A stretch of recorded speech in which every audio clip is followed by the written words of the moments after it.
Il y a tellement de freins, de blocages qui reviennent lorsque je discute avec des sœurs et que tu as peut-être entendu ou même vécu d'ailleurs.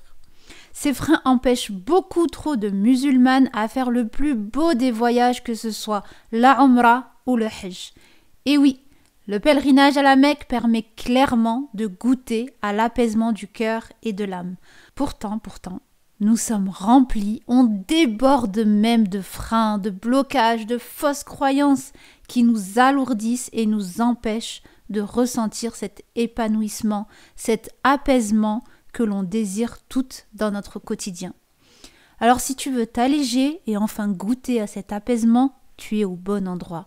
Reste jusqu'au bout pour avoir tous les secrets d'une musulmane épanouie. Je suis Yasmina et je t'accompagne dans la préparation de ton Hajj et de ta Umrah. Le premier frein que j'entends fréquemment et qui ralentit beaucoup de sœurs dans leur cheminement spirituel et entre autres dans le fait d'accomplir la Umrah et le Hajj, vu que c'est la thématique que j'aborde chaque jour sur les réseaux et sur ma chaîne YouTube. Bon, je dis premier frein, mais je vais te donner plusieurs croyances limitantes, plusieurs west-west que j'ai regroupées ici, qui à mon sens vont bien ensemble. Et les phrases qu'on me rapporte sont « Je ne suis pas assez »,« Je ne suis pas assez pratiquante »,« Je ne suis pas encore une muslima parfaite pour pouvoir être légitime à goûter à cet apaisement du cœur à travers mes actes d'adoration, à travers l'accomplissement du pèlerinage, donc je ne me sens pas assez. Je tiens à préciser ici qu'il n'y a aucun jugement sur le fait d'avoir ou non ces freins. Le but de cette vidéo est de te donner des solutions pour t'en débarrasser ou encore pour en prendre conscience que ces freins existent en toi. Et que ce soit ton cas ou pas, je te donnerai également des actes à mettre en place afin de devenir une muslima épanouie. Alors, reste jusqu'au bout. Pour en revenir à ces fausses croyances, il existe un mythe. Oui, un mythe. Le mythe de la musulmane parfaite. Et ce mythe a pris de l'ampleur avec les réseaux sociaux, avec tous ces partages qui circulent.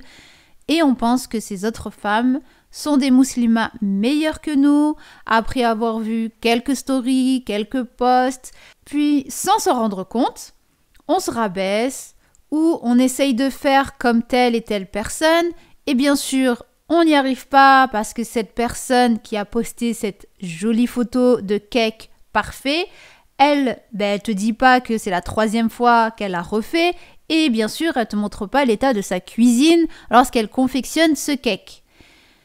Pourtant, on sait, si on y pense un petit peu, on le sait quand même. On le sait, qu'il y a la photo et qu'il y a tout ce qu'il y a autour. Et parfois, c'est vraiment un gros contraste. Pourtant, on finit par se croire incapable d'être meilleur, vu que notre maison, notre cake ou encore notre coin prière n'est pas instagrammable. Et on ressent de la culpabilité, on ne se sent pas assez. Et voilà, ça devient un cercle vicieux. Bon, je dis pas que c'est pas bien de partager. Je dis juste que chaque personne, devant son écran, il faut qu'elle fasse attention comment elle réceptionne l'information. Parce que ça peut la motiver ou bien la déprimer. Et ce mythe de la musulmane qui est sur tous les fronts, qui réussit tout, est dangereusement en circulation en notre temps. Et pour les personnes pour qui ça fait l'effet de culpabilité, de se rabaisser, je conseille vivement de réduire son temps sur les réseaux, de faire le tri de ses abonnements et d'arrêter de se comparer aux autres. Franchement, pour les personnes qui ont ces fausses croyances qui tournent dans leur esprit au point de les bloquer à accomplir the voyage qui va leur permettre d'être une musulmane épanouie, faites le tri de ce qui nuit à votre bien-être. Parce que qu'est-ce qui fait que l'on ne se sent pas assez? Assez par rapport à quoi? Assez par rapport à qui? Et oui, est-ce que déjà tu t'es déjà posé cette question? Quelles sont tes références? Et si tu as donc des personnes avec qui tu te compares, quel est leur niveau? Quel est leur niveau de spiritualité? Si toi, tu es débutante dans ta pratique et que tu vises déjà le championnat, c'est clair que tu n'es pas assez. Il faut vraiment y aller étape par étape. Il faut y aller à ton rythme. Et cette personne, on va dire, tu te compares avec elle ou c'est un exemple pour toi, ben sache qu'elle aussi, elle est partie étape pour arriver au niveau où elle est et au niveau que toi, tu veux atteindre. Ben, elle y allait étape par étape, étape par étape. Donc, toi aussi, avance étape par étape et vas-y à ton rythme, tout en sautant quand même sur les occasions pour aller de l'avant, comme faire une Umrah à la Mecque. Après avoir appliqué tous les points vus dans le programme objectif Umrah, tu verras que ce lieu t'apportera énormément de bienfaits, d'apaisement, un raffermissement de ta foi. Donc ça peut être aussi un boost dans ton apaisement. Et sache que tu ne pourras garder sur le long terme cet apaisement et ce raffermissement de la foi que si tu te prépares en amont à la Umrah, au Hajj. Sinon, eh bien, le retour au quotidien risque d'être très douloureux mentalement et spirituellement. Et le programme Objectif Umrah est vraiment là pour te guider étape par étape dans cette recherche de l'épanouissement à travers ce magnifique voyage à la Mecque et à Médine. Et ce que j'aime dire à mes élèves quand je les accompagne à créer un programme spirituel pour leur séjour à la Mecque, c'est de se créer un programme sur mesure, adapté à elles seules et selon leur point de départ en se fixant des objectifs atteignables. Et oui, parce que ce mythe de la musulmane parfaite est vraiment catastrophique. Il est important de rester à sa place et de se rappeler que le perfectionnement, que la perfection n'appartient qu'à Allah seul. Certes, on se doit de s'appliquer dans nos actions et avoir un bon comportement, mais quand ce mythe de la musulmane parfaite empêche des sœurs d'accomplir le plus beau des voyages, c'est dommage, c'est vraiment dommage, surtout pour un voyage tel que le pèlerinage dans lequel on reçoit d'immenses cadeaux tels que la miséricorde d'Allah. Et j'aime bien citer ce hadith. Le prophète sallallahu alayhi wa sallam a dit: tous les fils d'Adam sont fautifs et les meilleurs des fautifs sont ceux qui se repentent. Alors n'attends pas de soi-disant te sentir parfaite pour t'autoriser à recevoir le pardon divin et de goûter à l'épanouissement. Un autre blocage qui t'empêche de t'épanouir spirituellement et qui m'est souvent revenu en message privé, c'est « je ne porte pas le hijab ». Bon, on ne va pas débattre ici sur le hijab, mais je vais te raconter quelques anecdotes qui me sont venues. Il y a des sœurs qui m'ont dit, voilà, je porte pas encore le hijab et j'ai trop envie de faire le hajj et la umrah, mais voilà, mon entourage me dit que ça se fait pas et tant que je porte pas le hijab, ça ne sert à rien de faire mon pèlerinage. Qu'est-ce que tu en penses ? Est-ce que c'est vrai ou pas ? Et franchement, quand j'ai lu ça, je me dis, subhanallah, depuis quand on peut décourager une musulmane à accomplir un pilier de sa religion pour X raisons? Depuis quand? Là, je vous parle au sujet du pèlerinage parce que c'est le retour que j'ai, mais ça peut s'appliquer sur la salat et sur d'autres actes d'adoration. Depuis quand on peut dire à une personne, tu ne fais pas ci, alors tu n'as pas le droit de ça? Je peux te dire que ces 3 dernières années, j'ai fait pas mal d'interviews sur Instagram d'anciennes hajjat, c'est-à-dire les 2 sœurs qui ont fait le hajj ou la umrah et qui ont partagé avec nous leur vécu en direct. Et j'en ai qui m'ont raconté leur transformation ou celle de leurs proches qui ont fait le hajj ou la umrah alors qu'elles ne portaient pas le hijab, qui ont fait des du'as sur place afin qu'Allah leur facilite la situation.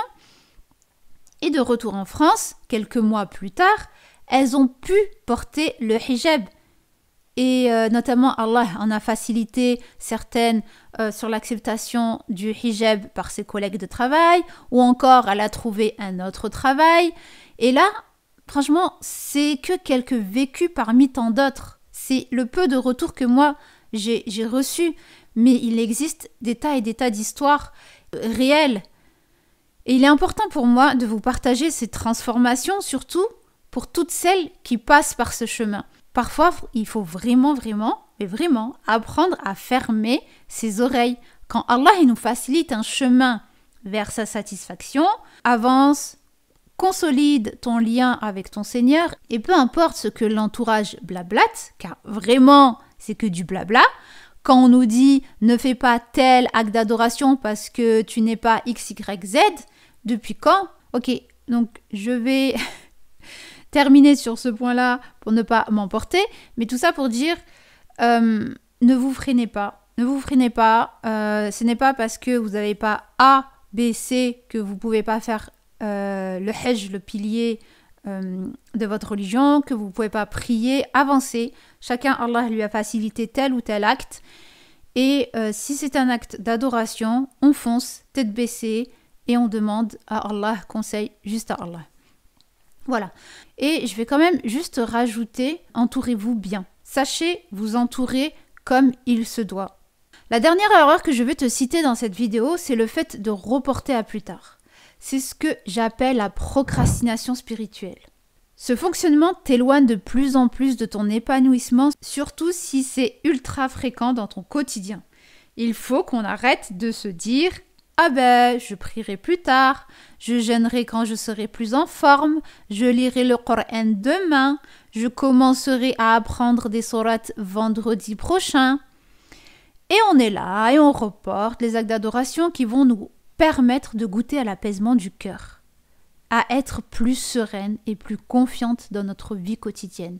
Et ensuite, on se demande, mais pourquoi je rame dans ma vie? Non, mais c'est vrai, je te dis ça en connaissance de cause. Et tu sais quand est-ce que se manifeste le plus cette procrastination spirituelle? Lors de nos menstrues. Vu qu'on ne peut ni prier, ni jeûner, eh bien, on ne fait plus rien. Voilà, on s'interdit à tout faire. Jusqu'à perdre notre connexion avec Allah. Et après les menstrues, on a du mal à reprendre le rythme. Et quand on chope enfin le rythme, hop, les menstrues redébarquent et nous coupent dans notre élan. C'est ce que j'appelle un cycle néfaste pour notre épanouissement. Et ça, c'est bien dommage. Menstrue ou pas, on se doit de cheminer vers la satisfaction d'Allah, par le zikr par exemple. Rien ne nous empêche de réviser des sourates et d'en apprendre d'autres, de lire des tafsirs, d'écouter des doros, d'écouter du Coran, etc. Il y a plein de façons de rester connecté à sa spiritualité. Et d'ailleurs, pour te faciliter dans ce sens, je mets à ta disposition des cartes d'invocation à lire pour affermir ta foi.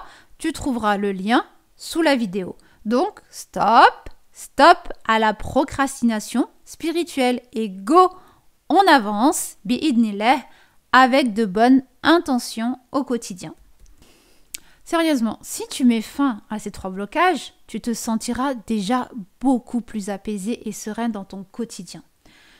Ces trois blocages qui sont, je te rappelle, le mythe de la musulmane parfaite, écouter les faux conseils de l'entourage, la procrastination spirituelle, notamment lors des menstrues, et je finirai par cette question. N'est-il donc pas temps pour toi d'accepter ton imperfection et de te mettre en marche vers ton apaisement à travers les actes d'adoration?